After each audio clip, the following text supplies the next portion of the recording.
When it comes to role-playing games, scouring dungeons, towns, and the world map for rare and valuable treasure is a core part of the experience that fans of the genre have come to expect. Sometimes, though, the best items and equipment aren't found in chests, but are instead stolen from enemies.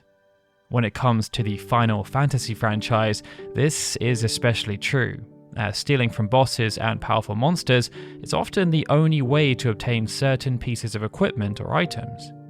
In most of the mainline entries, this means the player will have to have a character with the steal ability equipped in order to make off with these spoils, lest they lose their chance for good. Although sometimes, even with the steal ability, some treasure can still slip through the cracks because of low steal rates, the lack of repeat chances, or even just general ignorance. These steals are the ones that had players kicking themselves for leaving their thieves on the sidelines, as the chance to get them often didn't come around again, and it's those instances that we're going to focus on. But while we're on the topic of being left on the sidelines, let's shift things to the front lines to talk about the sponsor of this video, War Thunder. After launching in 2013, War Thunder has continued to be one of the most played games across a multitude of platforms. Part of this is down to the game's accessibility, as it's not only free to play and allows everyone to take control of over 2,500 tanks, planes, helicopters and ships, all while just using keyboard, mouse and regular controllers, but because it's an experience that's optimized for all kinds of devices, ensuring visual quality remains high and so do frame rates. It's perhaps for this reason that since launch, over 95 million players have joined the War Thunder community. And this number is sure to grow following the launch of a brand new mobile version on iOS and Android devices. War Thunder is also available on PC, PlayStation and Xbox consoles, and if you're a new or returning player of the console or PC versions who hasn't played for 6 months, using the link in the description below or the pinned comment will grant access to an exclusive bonus pack that includes premium tanks, an exclusive vehicle decorator called the Eagle of Valor, and more. But with that, let's get on with the video, as we explore 7 rare steals you definitely missed. Final Fantasy IX was one of the few games where named characters had set jobs, and then 2 of those main characters had ostensibly the same role, that of the White Mage Summoner. Due to this, both Garnet and Eiko had access to similar abilities, aided by some overlapping gear such as rackets. But where Garnet could equip rods, Eiko could use flutes. Shortly after joining the party in Madain Sari, Eiko could acquire a particularly useful weapon known as the Fairy Flute. Held by the Hilgigar's boss on the Conde Piet mountain path, the Fairy Flute wasn't missable, but at that moment it was by far Eiko's best weapon, and it would be for some time. The problem with getting the Fairy Flute early, however, was that it was absurdly difficult to actually steal, with there only being a 1 in 256 chance. This, of course, led many players to simply give up and move on, while others were simply unaware that they could even steal the Fairy Flute in the first place, especially considering that Zidane did not have access yet to the Master Thief support ability. Those who were successful, though, gained access to a weapon that enabled Eiko to learn Asuna alongside Haste and Regen, 3 spells that went a long way to making the next stretch of the game a lot more manageable. Final Fantasy VII Remake featured a complete overhaul of the original's battle system, and a big part of that was the new role that weapons played in combat. Not just a way to deal damage with melee strikes or speed up materia growth, weapons were how characters learnt new abilities, some of which were quite useful. And most weapons in Remake were either obtained in treasure chests, obtained as part of the story, or bought from stores. But one weapon, serving as an homage to the original Final Fantasy VII, could only be acquired by stealing it, and that was Aerith's Bladed Staff.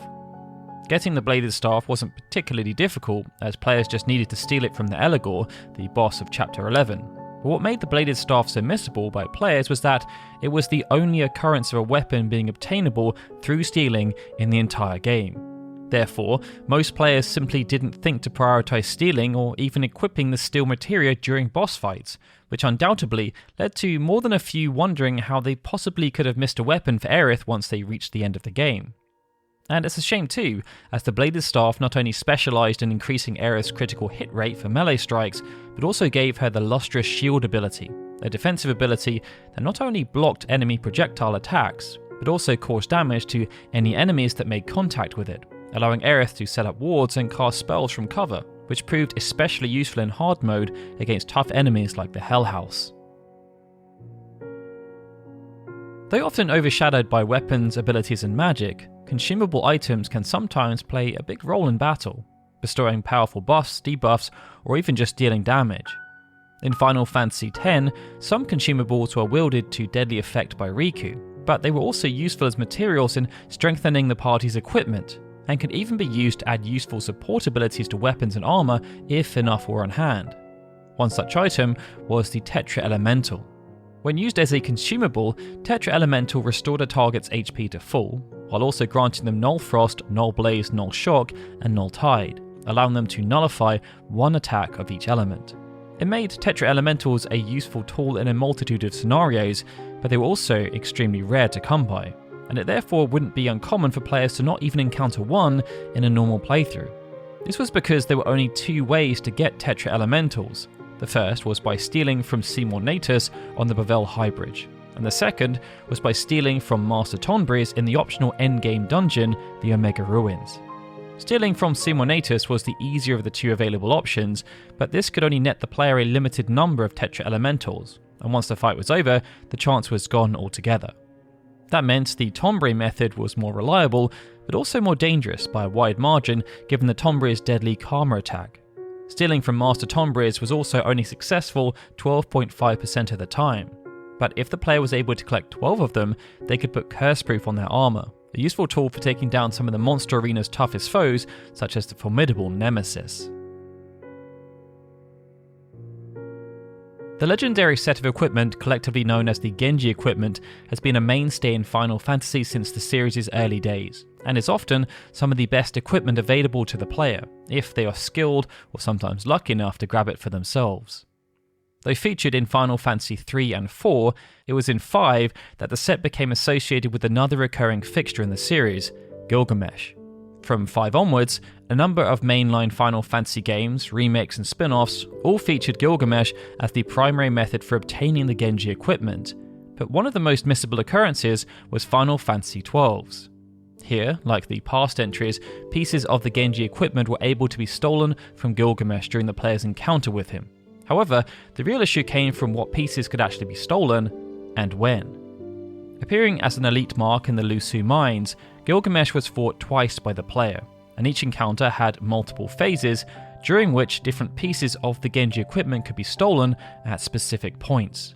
Failing to steal whichever piece of equipment was currently available before the phase changed, or the battle ended, meant that that piece of gear was lost for the remainder of the playthrough, putting a lot of emphasis on micromanaging a party's efforts to ensure that Gilgamesh didn't shift phases too early, and that all available pieces in the encounter had been obtained.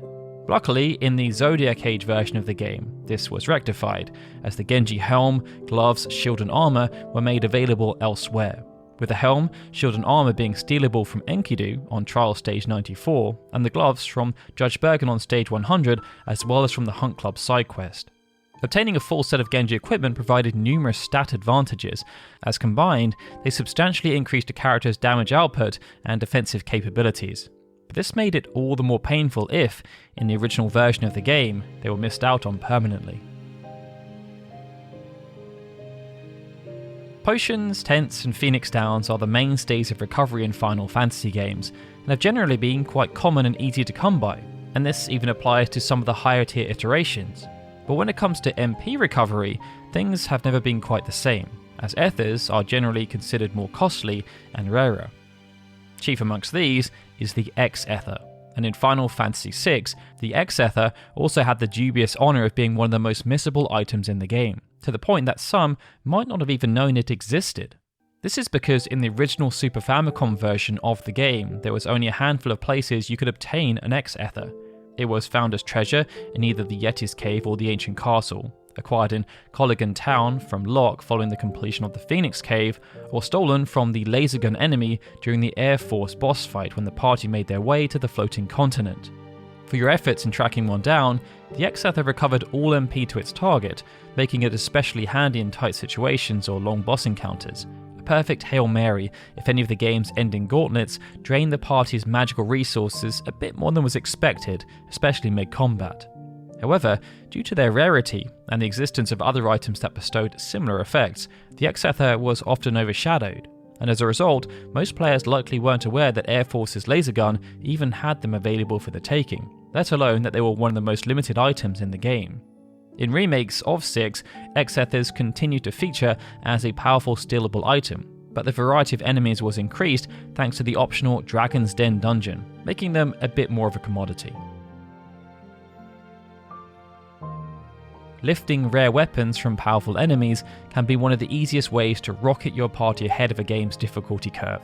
And when it came to the 4 Heroes of Light, this was especially true, as a number of the game's bosses were the only places that certain weapons could be found at all.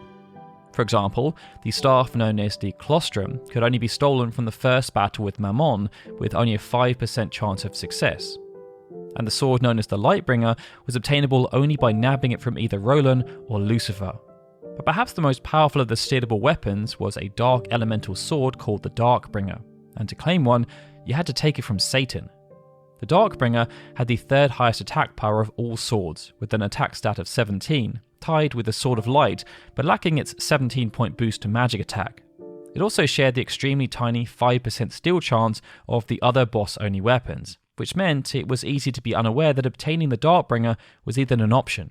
But if you did happen to miss it during the initial battle with Satan, there was another Darkbringer available to be stolen from him again in the game's final dungeon, making it one of the more forgivable missables on this list. For our final entry, we have the Dragon Whisker from Final Fantasy V. Amongst all the whips featured in the original version, the Dragon Whisker was not only the best, but also the rarest, largely due to the fact that one of the ways to obtain it was by stealing it from the legendary superboss Shinryu. Found in the interdimensional rift as a monster-in-a-box trap on the Ragnarok's treasure chest, Shinryu was a powerful dragon with no elemental weaknesses and a sky-high magic evasion stat, not to mention a plethora of attacks, all capable of wiping a player's party in an instant, such as Tidal Wave, which initiated the battle. Beating Shinryu meant staying on top of its relentless attack patterns and dealing whatever damage you could whenever you could. So taking the time to steal from it was usually far from being a top priority. And taking the time to steal the Dragon Whisper was even lower, as it only had a 3.91% chance of being stolen. However, failing to do that meant missing out on a whip that boasted 89 attack and 92 accuracy, which could also do full damage from both the front and back rows, was powerful against dragon-type enemies, and additionally had a 50% chance of inflicting paralysis, making it a very useful weapon for freelancers and beastmasters. The only other place to get a Dragon Whisper was as a rare drop from the rare Stingray enemy, itself no slouch, coming in at level 93 and sporting 30,000 health. This meant, no matter which method players chose, they were embarking on an optional quest that required lots of patience. And with that, they were 7 rare steals you definitely missed. Thank you War Thunder for sponsoring this video. Don't forget to check it out for free using the exclusive link below, which grants for all new and returning PC, Xbox and PlayStation players who haven't played for 6 months an exclusive pack for a limited time only. Also be sure to let us know in the comments below if you feel any other rare steals deserved an honourable mention. And if you enjoyed the video, feel free to hit that like button and subscribe for more. Alright everyone, with that, this is Daryl signing out. As always, I'd like to give a big thank you to all of our Patreon and YouTube membership supporters, especially Benjamin Snow, Christopher Gardner, Clever Chavez, EXP Required on YouTube, Frederick Forrest, Gregory and Stephen, who are super special Onion Knight supporters, and of course, a big thank you to everyone for watching this video. I'll see you all again soon for more Final Fantasy goodness.